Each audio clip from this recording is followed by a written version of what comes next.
Welcome into another live edition of Bully Ball on the Gold Standard Podcast Network. The 49ers win. Are they all the way back? Deebo Samuel is complaining.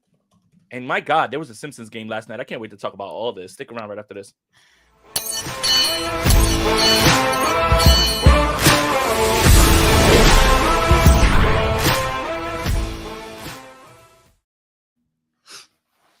I'm Jason Aponte. That's Steph Sanchez. This is the Bully Ball Podcast on the Gold Standard Podcast Network. Tuesday, December 10th, the San Francisco 49ers bludgeon the Chicago Bears. But before all that, Steph, I like the Shanahan long sleeve and the red beanie. How are you today? I'm good. See, you didn't have my hair to comment on today, so I gave you a little challenge, but you passed the test. I'll let you in on a little secret. I'm actually looking to change my hairstyle up a little bit. So right now it's growing, so it doesn't look as good as it usually does. Well, we love to see it, and if we trust anybody with our football analysis and hair tips, it's you. So I mean, either way, pass it along 100%.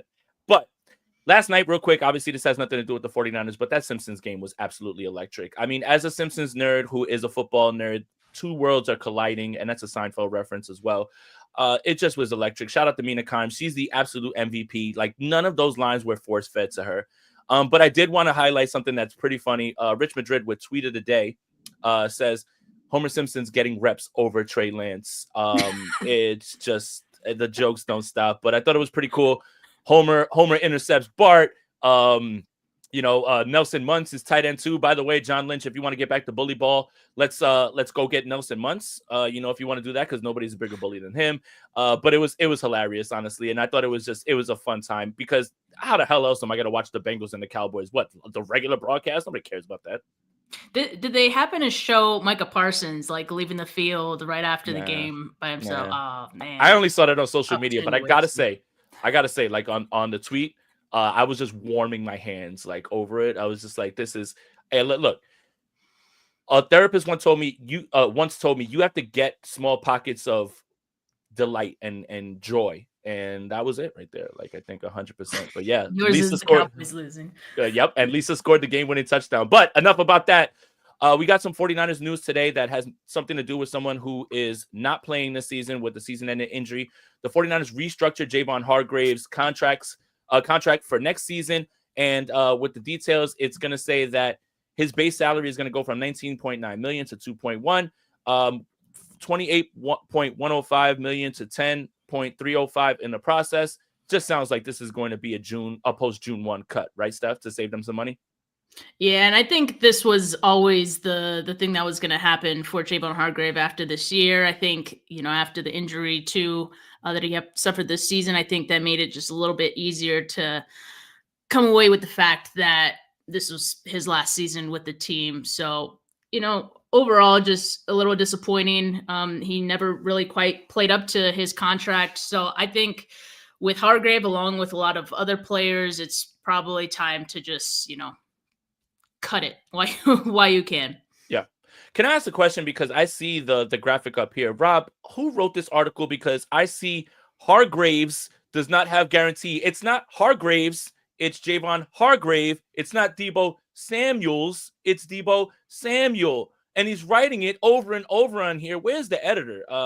So yeah, I think, again, we think this is a post-June 1 cut. No real reason to go any deeper than that. The 49ers are likely going to see roster turnover one way or another, and they've got guys to sign, restructure, all of those things, fine. But speaking of Deebo Samuel, with a L, no S, the 49ers get back on track in this game.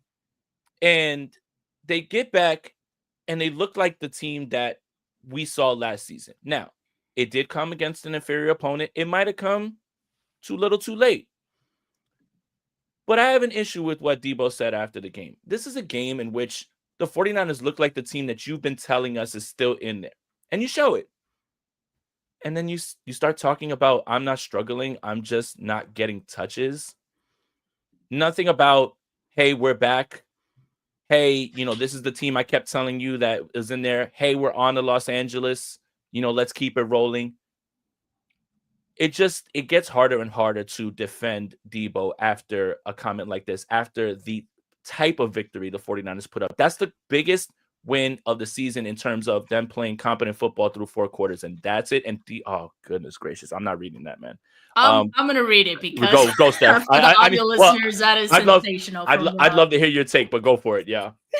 Rob just puts here, Deebo Samuel can't separate from community notes. Yeah, because Deebo, for those that aren't aware, maybe living under a rock, Deebo took to Twitter to say, not struggling at all, just not getting the ball with several exclamation points. To which, readers added some context to that tweet, as you now could through community notes on Twitter, that says he leads the team in drops. He is struggling. Oh, that is brutal. And Deebo eventually did delete this tweet. I mean, you have to at that point, right? Like, you have to. Jay, this gave me some shades of Kittle's comments from the previous week, but right.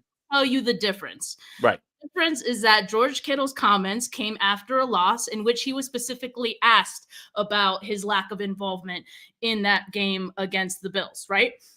Deebo is different because it comes after a win and you weren't specifically asked about it. In fact, when you got in front of the media, you kept it real short, right? Right. And that was on purpose. But he feels it's okay to go to Twitter and to say this, again, after a win. And let's just be honest here. This isn't a lack of getting the ball. Like, cut that. That's not true. This is a lack of not doing shit with the ball when you have it.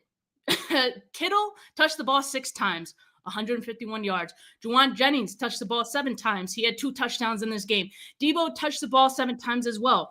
5 carries, 2 catches. What he had, like 30-something total yards in this game. So this isn't an issue of him not getting the ball. He is getting the ball. In my opinion, you could say too much, a little too forced. He hasn't had a yards per touch average this low since 2022, which is, as we all remember, his down year after he got his contract, right? So what's the excuse this time? Because back then it was like, the contract got me off to a late start, didn't have the season that I wanted. At least he owned up to it then, right? Like that, all that impacted him. I'm not sure what's impacted him this time. I know he had pneumonia in the middle of the season. If he flat out said like that impacted my season and, that's why I think we would all sympathize with that and we'd understand that. Not to say that it's an excuse, but we'd get it. We're human, right? But to lie in our faces and say you're not getting the ball and that's why that leads to the lack of production. No, that hasn't been it. So that's what I have issue with. You're lying to us. You are getting the ball and you're saying all this after a win. It just doesn't rub me the right way. Yeah, 100%. And yeah, John Lynch went on KNBR, and John Lynch is such a good spokesman for the team. He's always going to defend his guys. I think we have the actual audio if Rob has that prepped up so we can hear what he's saying. I think frustration mounts, but he's made so many plays for us. I think we got to give this guy some grace and bring him along because we need him the rest of the way. We're going to need him Thursday night. Deebo's a big part of this team, and, we're all right. We can all learn from situations and a lot of different things in the world these days that you can get caught up in. But I think Deebo's in a good place from the way he's working, and we got a lot of football to be played, and he'll be a big part of our season moving forward. John Lynch, man, he's just such a good guy, and he understands the dynamics of a locker room. And I think that's a little bit understated when it comes to the impact of John Lynch and what he brings to the team is he understands things like that. A good leader, when you see your guy spiraling a little bit, you want to make sure that you keep his head in the game. A perfect example, if anybody's watching Hard Knocks, George Pickens falls and they throw a pick six in the Bengals game, and Mike Tomlin goes right over to him and he says, "Look, buddy, we need you. Stick with me, stay with me. We need you." And then they throw him a touchdown pass after that. You have to be able to keep a guy's head in it, right? As far as what's been going on, I just dislike the timing of this, and I don't like the message. Like, I really don't, especially coming off the feel-good win of the season. I don't care who the opponent is, but that's what the 49ers did last year. If you were an inferior opponent, we're going to beat the shit out of you, and you're not going to have a chance. I mean, at the half, the Bears had 2 yards. This shouldn't be a discussion about what your production is. This should be about this is the team that we've been telling you because they've been telling us all season we're not our record and we're still the best. And okay, well, you showed it for 1 week. This shouldn't be the message after. But the Deebo runs have been frustrating because obviously they're not popping any explosives, right? And I did watch the film and I cut a clip and I hope Rob has it up because I want to show something, but it should lead to a larger discussion about the whole Deebo run package and all of those things, right? It just feels like, and in this clip, if you notice, you'll see the safety pointing straight to the back. Deebo's in the backfield. He's getting the ball. Everyone knows. Yeah. But I want to point out on this play, the execution is what holds this play back. But I want to add another layer. So Pooney goes and he pulls, but he misses on 53. 53 shoots the gap. Yes, Dominic Pooney gets stepped on here. But even if he didn't get stepped on, he whiffs on the block because he's going too far away and he's going to cut through, right? Right now, what you're looking at on this play is a lack of execution. But I would ask you this, Steph. The play design is for George Kittle to combo block and then get to the second level. All of that works. Now let's just say 53 doesn't shoot the gap. Pooney holds his block. It's to get Deebo Samuel right there on that outside corner. And it could be there if 53 is not there. Do you have confidence that this version of Deebo Samuel, even if this was executed, can beat that outside corner? And the fact that we even have to say that is the part that is the most frustrating. I do think that he's probably taken a step back as far as, burst that he used to have. But at the same time, I think what he does bring is still something you could do something with, right? Play action? Yeah, like look at what Kittle did, this past week when he had like manufactured touches for him and like favorable touches for him. Now, I think for Deebo, like these end arounds, it's like, come on, like we've seen it before. And to your point, like defenses have seen it a million times at this point. So it's a little bit harder to block, I would say. I'd imagine when the defense knows what's coming, because they're going to come at you at a different speed, a different confidence that they normally would, right? So I think that plays into it too. And that doesn't play into Deebo having some success with these plays. Like you're putting him in an unfavorable position when defenses know what he's about to do. Yeah. So I would like to see Deebo get an opportunity at the very least. Because I don't know. I'm not here to say whether or not he's washed, right? Like, I don't think he's gotten even a chance to really show that. I think on kick returns, like we see, he still has some juice to him. He does. Right? So that's where it's not adding up. So what's different in these plays? And to me, I think you just need to put like Deebo in more favorable spots. On my show yesterday, Weston said like more north and south rather than east and west, for Deebo. So I think maybe with some of these comments, because the squeaky wheel gets the grease.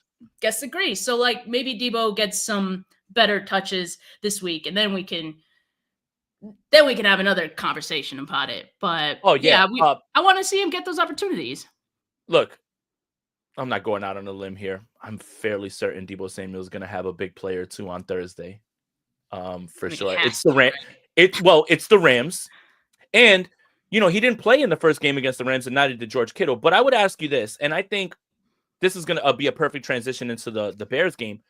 What I saw from this offense was not them force-feeding Deebo Samuel with manufactured touches, right? And when you prioritize George Kittle, who's having a phenomenal season, when you start to get back to just being able to throwing the ball around the yard, to Jawan Jennings. By the way, Isaac Guerrero brings that CMC level of out of the backfield catching the football type thing. And that was something that, 2 catches for 50 yards. I'm not saying that it's to that level, but you see that it opens up more because Mason doesn't give you that.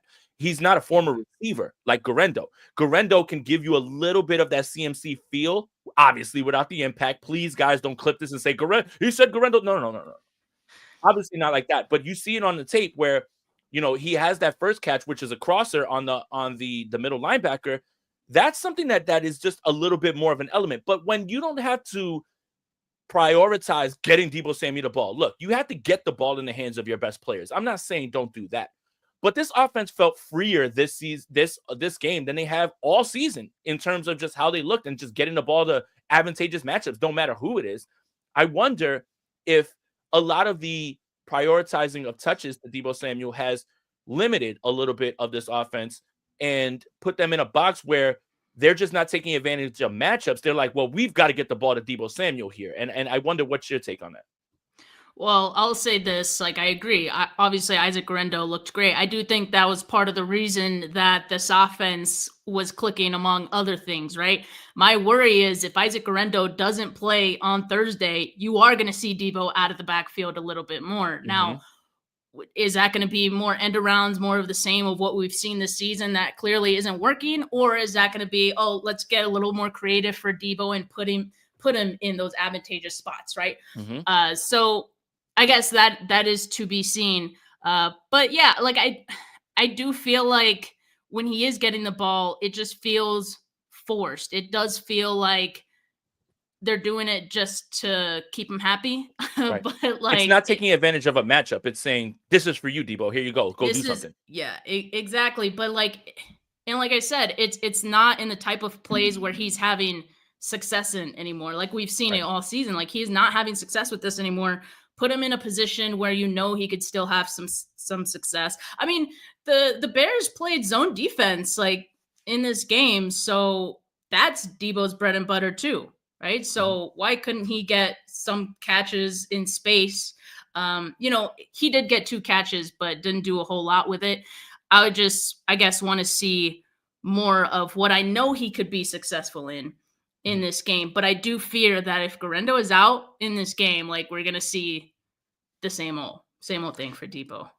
And I think a lot of the stuff is, this is you calling plays with the idea that this is 2021 Deebo Samuel. Meaning, think back to the last Bears game in Soldier Field, right? In 2021, where were you when Deebo Samuel saved the 49ers season? And it was a screen pass from Jimmy Garoppolo, and he ran through everybody. I think with that mindset and the way that you're trying to get him involved, it really just feels like you've lost touch with who the player is today in 2024, right? And you have to find different ways to incorporate him, get him the ball. Now, he did have a catch on Jalen Johnson, which he didn't, and Jalen Johnson's one of the best cover corners in the league. Like, don't get it twisted. By the way, the Bears have a top 10 defense. The Bears offense, and they're just a disaster class from the top down. But defense isn't their issue, right? So that was sort of impressive, but it was less about him gaining separation and more it was Brock Purdy's ball placement, which was perfect. Like, it was literally right on there. By the way, Brock Purdy, we got to talk about you in a little bit, man, because But Iconoclast says, feel free to hate on me, but I truly believe the Niners only benefited from an interim coach. I think we crashed right back to reality this Thursday. Completely possible. What I will take away from this game is I knew the 49ers were better than the Bears. I don't think that game makes me believe that the 49ers are back. But the 49ers did something that they haven't been able to do all season, which is namely put together 4 quarters of football for the first time and dominate an inferior opponent. And that is something that has been lost. That's something they did all last year. And that's something they just did. Is it too little too late? Maybe. But I'll take the win over the Bears isn't your takeaway. It's what the 49ers did to an inferior opponent. That's the gap between the Bears and the 49ers. And they never allowed that game to be close. They destroyed them wire to wire. So that's my takeaway. It's not we're back because we beat the Bears. The 49ers aren't certainly back. Thursday's game is your measuring stick. But the 49ers did something for the first time in 2024, which was play 4 quarters, dominate an inferior opponent, show that they have juice and explosive plays, and do what they were supposed to do. You don't get credit, in my opinion, for beating a team that you're better than. They get credit for doing something they haven't done all season. That's where I'm at with this one. Yeah, and that has to be the takeaway, I think, that it looked different this time around than all the other times they played bad teams as well, because even earlier in the season when they played bad teams, they were kind of barely scraping by. Even in those games, they were kind of like almost giving the game away in the second half, even in those games. So like the difference to me and the big takeaway is that it looked different and it looked closer to the version that we saw in 2023. Now, yes, on Thursday against the Rams, that are a very much ascending Rams team right now, that could very well all come to a halt, right? 100%. I do agree with that. But, I do think there's some positive, of course, to take away from this team. I mean, you had explosives in this play. What was it, like 9 plays of 20 or more yards in this game, which is the first time they've done that all season. I was watching last year's team. It made me really happy, man. It felt like we were watching last year's team. And I'm going to reference the tweet you pointed out, right? The red zone has been much better as of late. There were 5 of 6 on Sunday.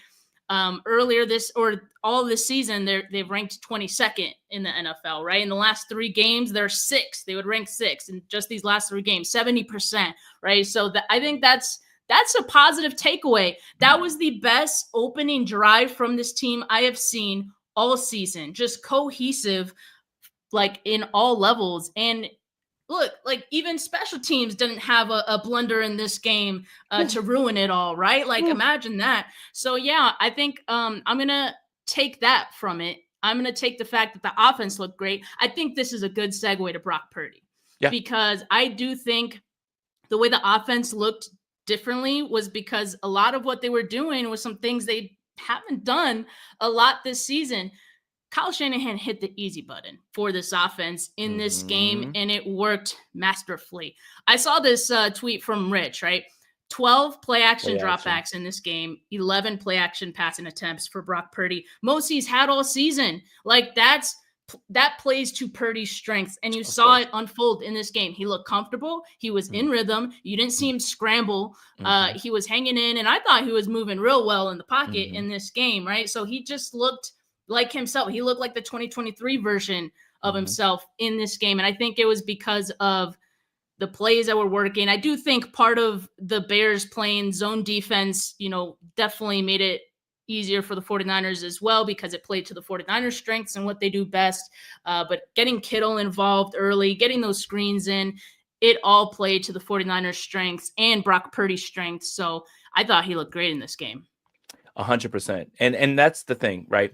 Is this offense resembled exactly what we thought they would be in this season, right? Even down to the fact that they were down to their 3rd string running back, and the whole joke about you can put any running back in there.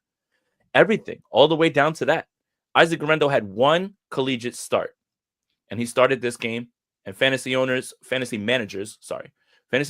if you played him, you're probably in the playoffs today. So you look at this offense and you look at the manufactured touches for Kittle. Javon Jennings, who is by far the best wide receiver on this team in 2024 right now. And then Brock Purdy plays this well. And then Guerendo's helping. And again, what I saw from this offense was an offense that played free, that understood exactly what they could do, how they could do it. This game plan was masterful. It's almost like we bullied Kyle Shanahan into not taking Mac Jones at number 3. But we bullied Kyle Shanahan into saying, hey, can we get some screen passes? Can we get back to play action, perhaps? Can we feature the best tight end in football still? Can we do that? And so it's like Kyle's like, all right, here. All right, man, just leave me alone. Shut up about this. But again, this is the part, right? Is there has to be a fine line between getting the ball to all your playmakers and operating the offense in a way that is advantageous to matchups. Because we don't want to look up and see that George Kittle has 1 target like in the second half. We're going to say, well, why aren't you trying to get him the ball? The thing is, it has to be in the interest of advantageous matchups. If George Kittle is going to be your chess piece that you can use and spam everything, spam it. Because it's at this point, it's not how you win, it's are you going to win? Spam it. If Javon Jennings is cooking, spam it. If Guerendo is going up, spam it. I don't need you to prove a point and get everybody involved. And that's where the Eagles have to take a back seat for a team that is desperate, for a team that is now playing with urgency, right? That's what they said after the game. We had a team meeting. Kyle said you could see this week everybody was locked in. A little bit late for my taste, but hey, these are the things they said. It's just like this offense just looked free. And it just looked like, hey, we've got a matchup here we like, we're going to go for it. We got a matchup here we like, we're going to go for it. And there's still juice to this team. There's still a little bit in there. Is it too little too late is the question, Steph. I think it is. I was happy, but also equally frustrated by the fact that, we heard that there was that team meeting. Brock and Lenore spoke. That's great. Obviously, it was a productive meeting, translated onto the field. Guys look different because in the last few weeks, I was like, this team doesn't look interested in even playing these games. Like that's what it was looking like in those 2 losses previous to this. But it's to me, it's way too little too late. And I think that's underlined by the fact that the 49ers won this game and their playoff chances didn't even change after winning this game. So you can look as good as you did, you could feel as good as you did, and it did nothing to improve your playoff chances. You know why? Because your destiny is not at your own hands anymore. It's at the hands of everyone else in the NFC and NFC West, and they're winning their games. You know why? Because I mean, they played with urgency. Like Seattle played with urgency. I remember Geno Smith saying, "We knew how much this game meant to us." When they beat the Niners a few weeks ago, right? They've been on a tear since, and then you can say what you want about them playing not very good teams to this point, but something is working. You say it's clicking. Yes, it is. They understood the assignment. The 49ers a little late to the assignment. It's 11:59. You got to turn in the assignment. So you try to make something happen. Procrastination sometimes works for people, but I think they waited a little too long for this one, Jay. And I mean, this is what we've been warning this team about all season.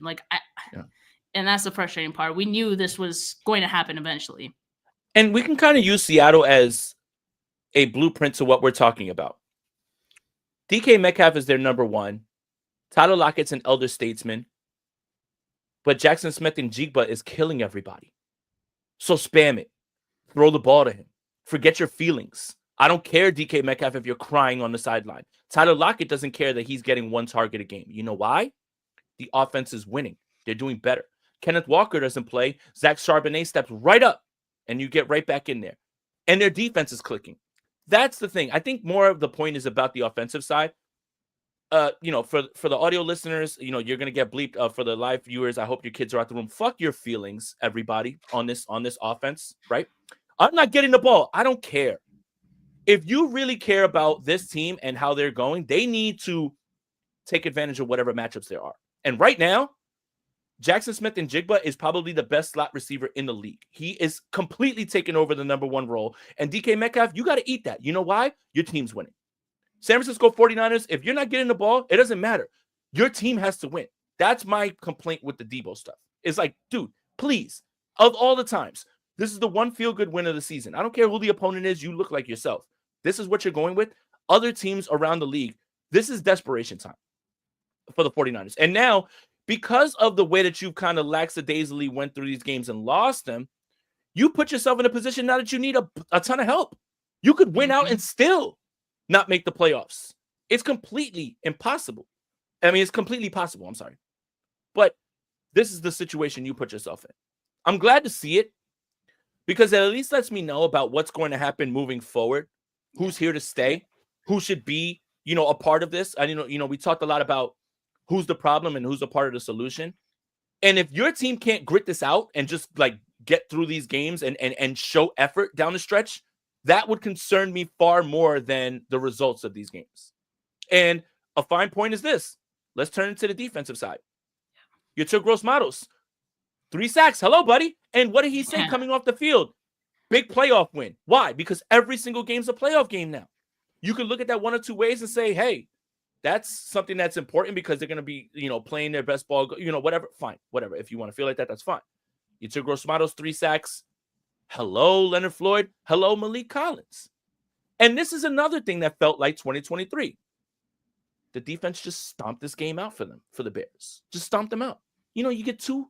I had to keep looking at the screen because I was like, Fox, you're drunk. 2 total yards at the half. I was like, how does a football team have 2 total yards more than I do? And I'm sitting down, right? But that was what you were looking at, right? Hufanga comes back, things start to change a little bit more, right? It's just, my fear is Hufanga coming back, playing as well as he did. It's obviously turned into a rotation, and, we got to talk about it. They took Jair Brown completely off the field, basically, and they turned it into a bit of a rotation pitch count. I have a feeling on Thursday, you're going to see none of Jair Brown at this point. It's going to be Malik and Hufanga. You get Hufanga back, you get Dre Greenlaw back in this Thursday game. Is a little bit of just at least this spark of the identity of the 2023 49ers kind of coming back at the right time. But again, Steph, too little, too late. And you didn't need to play this way. You didn't need to. in certain games, the 49ers didn't have to play this 4 quarters game to beat the Chicago Bears. I'm just happy they did it because they haven't done it. But they didn't need any of those 4 quarter games in other games that they kicked away as well. They just needed to be somewhat competent. And that's what makes this season all the more frustrating, on top of all the injuries and all the other things as well, too. Yeah, I mean, I think we know what it is going forward, right? Like, unlikely, not impossible, but unlikely that they make the playoffs at this point. Of course, in that locker room, they're going to be looking at every game as a must-win for real this time, because they're calling it playoffs and whatnot. But I think for us, the takeaway, like kind of like what you said, needs to be who's going to be with this team going forward. And I do think, this team, given their best effort in these next remaining games, is going to give us a good glimpse into that, right? And, for some players, given some negative comments after a win, I don't know. that might strike a chord with some decisions after this season. But I will say this, like, it's very clear that this 2024 draft class, UDFA's included, Evan Anderson, Patrick Taylor giving some run too. Like, I love that. I love that. And I think even some guys that we didn't really expect to be back in 2025, possibly back on the table, because Talanoa Hufanga, the defense looked a little more cohesive with his return. And I don't think that's necessarily a coincidence, right? I think that him playing over Jair Brown, 100%, a decision that needed to be made. You don't take Malik Mustafa off the field with how he's been playing, and that's pretty much what Kyle Shanahan alluded to as well. So what your secondary may look like next season, right? Because the way Hufanga's looking, he might just be back with this team. They have to give him a contract in order to do that. But if not, I think safety is at the top of your list, not at the top, but like one of the top positions you'll need going into the draft for next season, right? So this is an information gathering period for a lot of different things, and I think that's a good thing for this team. And in the meantime, like, you're playing with at least some pride, like that's what we needed to see, some pride. I don't care if you lose every game as long as you go out swinging. At least maybe they could get a top 15 pick. Now they're at 17. Thank you for that. But, at least if they lose some games, we know that we'll see their best effort, right? That's what I need to see. I don't need to see a team laying down to whatever opponent like they did in the previous 2 losses, right? So I think even if they lose, my takeaway is, okay, they found something in themselves that's like, okay, we got something to play for. That's important because they're going to need that into 2025 as well. Yeah, and as C points out, weren't people saying earlier in the season that Huff was the odd man out at safety, and now Brown is? Hella funny, narratives change weekly. Almost like the league is a week-to-week league. And when you gain information, you have to evaluate that. And the part is that everyone just assumed because Jair was a draft pick of the 49ers, you almost feel like, hey, John Lynch knows safeties. You would think, right? Like in this draft, and you would think that it's not a crazy thing to think. But yes, you can't just be rigid in, oh, we drafted him, so like, you have to evaluate this for who's the best players on the field. By the way, I want to point out something that is objectively hilarious. We got about 12 minutes here left on the show. The highest graded defender for the 49ers on Sunday, Devondre Campbell. I think that is objectively hilarious, considering all of the talk about Devondre Campbell. Not that I'm saying, oh, you're wrong. Like, none of you guys are wrong. I just think that's funny. And that's just funny to me because we've watched the outpouring of hate, and all that stuff. But yes, look, the 49ers again turn the clock back in this game. And I think a little bit more to your point, I need to see that when things are tough, you don't fold up and go away. I need to see that you guys are going to be able to keep playing, and you're going to keep playing. And this is the part about tanking. I will reiterate this. If you are a guy who is getting your chance right now, i.e., let's see, just somebody, a backup defensive tackle, whoever, you're not going to go out there and not play hard because you have to put things on film so you can have a job. And if you don't, you're going to get cut, right? Like, again, like, it's the same way that so players don't tank. They have to show pride because this is their job. But I think from a culture standpoint, with everything that's being said, and this is by far a disappointing season, like, we all can say that. It's good to see, like, yeah, you know what? We're not going to go away. We're not going to take our ball and fold up our 10 and go away. You still got to deal with us all the way through. Like, that's the stuff that when you talk about whatever the discussion is about, the coach, the culture's there because he's still not lost the locker room. They're going forward and they're still playing as hard as they can. Tough seasons are going to happen, especially when you coach a team for many years. But what is it? It's tough moments don't last. Tough people do. And that's really what this game really shows to me. It's not, oh, we're back because we beat the Bears. It's, oh, this is still the team that we thought they would be from a culture standpoint, and they're not folding up and going away. I've watched teams die off and just pack it in and mail it in. I'd rather, like Steph said, go out swinging. Go out swinging, win out, and if we don't make it, I still can point to this team and say, you know what? They went for it. I don't care about a draft pick. The culture is more important than a higher draft pick. What this team embodies and what they're going to have to go through with Kyle Shanahan, it matters more than draft position, because you can have a high draft pick and draft the wrong person. What draft pick and what player is going to be stepping into what culture? Are you going to be able to look people in the eye and say, you want to be here because we're all in?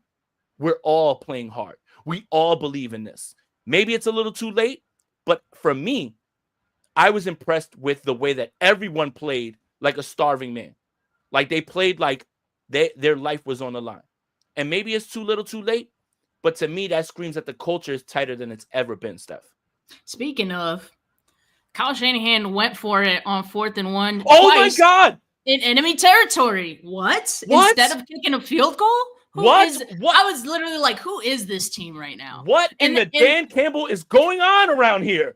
But that's the thing that was also frustrating, because I was happy, but like low-key pissed off too, because I was like, we could have done this sooner. Like we could have been playing desperation football sooner, and I think it would have paid off for this team. Like it did on Sunday, not just because you were playing the Bears, but because you have all these guys on offense and you're telling each other, you're telling your team, your guys, hey, I believe you're going to get this 1 yard. I believe you're going to convert this. And that does so much for the psyche of the players and the confidence and the momentum. Like, I like that we're doing that now. I guess we're going to be doing that the rest of the season. I just wish it was sooner.